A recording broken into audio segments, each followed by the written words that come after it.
Welcome back to the Missouri State Fair, the happiest place in Missouri. We are joined by Denny Hoskins. Congratulations on the win. Thank you. Outstanding. Thank you. Now, my first question is, how in the hell did you get in better shape running for office? Well, that ain't right. I agree. Billy Long looked like you before he ran for Congress, and now he looks like Billy Long. Right. How did you get in better shape? Well, you know, Michelle and I, we made a New Year's resolution. We would do either a 5K or duathlon every month. And so a duathlon's like 15-mile bike ride, a 3-mile run. So they make Harleys for that. I know. We've done that, but to try and keep us in shape and keep all the campaign pounds from. You know, I got to say, I think it was a very good thing for the state you won. Yes. And I'll tell you why. I'm sure everybody running traveled a lot through the state.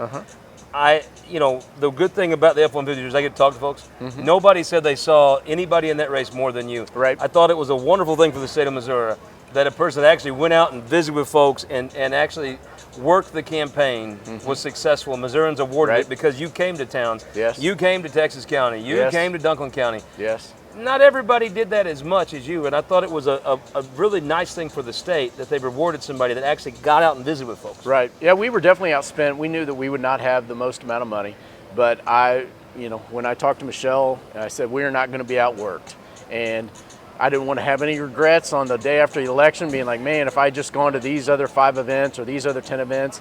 You know, Michelle and I, we've been to probably 125 different just Republican conservative type events since January of this year. Did Michelle get tired of videoing you saying, it's great to be here in Franklin County today? Right, well, no. My daughter and her have something in common if that's the case, then. They can commiserate together. Yes. No, I could not have done this without her. And you know, she's my biggest supporter and biggest fan. And obviously, I could not have done this without the grassroots. I heard a lot of people say they voted for Michelle. Yes, that's true. That's true. Yeah, she's the best thing I got going for me. No, it was true, though. You were able to connect with some grassroots folks.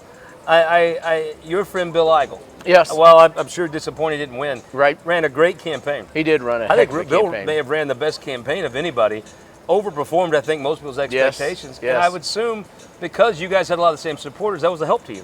It was a definite help to me. And yeah, Senator Eigel ran a heck of a campaign, came up short, against Lieutenant Governor Keogh, but we had a lot of the same supporters. I mean, I had people reaching out and wanting me to mail them, 500 lit cards because they were going door to door in Perry County or Cape County or something like that.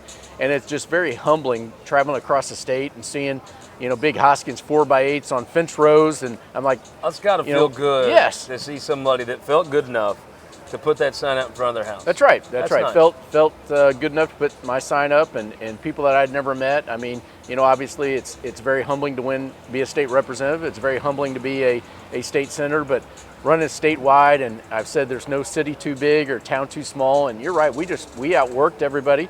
And I was definitely, like I said, I didn't want to have any regrets the day after election and say, well, I wish we'd worked a little bit harder. Well, so tell me, now that you got the job, what are you going to do? We're going to focus on November 5th. We still got an election to run. If I was a betting man, I'd say you probably are doing all right for November 5th. Well, right? I hope so, but we never take anything for granted. And so we're going to get out and campaign hard all the way through November 5th. We're going to announce our election integrity plan here probably within the next 3 or 4 weeks and, focus on how we can make sure that non-citizens don't vote here in the state. Missouri elections are pretty good. I think we're ranked 7th according to the Heritage Foundation, but according to their point system, their scorecard, we got 0 out of 3 points for allowing non-citizens to vote. So we're going to do some deep dives into that and see if we can't come up with something that we can work not only with the legislature on this next legislative session, if I win this November, but also some things through the Secretary of State's office that I believe they can do. So tell me, you are no stranger to the Missouri State Fair. No. What's your favorite part about the fair?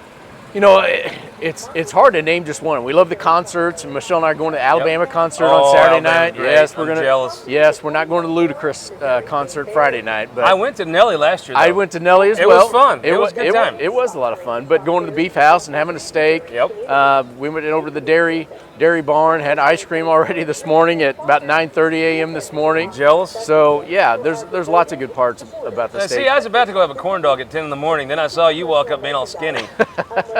You all know I'm still going to have the corn dog, but I'm going to feel worse about it now. Well, I'm going to have a corn dog too, maybe after my steak. Well, now I feel a little better about it. But Denny, congratulations on the win. Look forward to visiting with you on the campaign trail this fall. Likewise. We'll be back here from the Midway at the Missouri State Fair, the happiest place in Missouri, after this.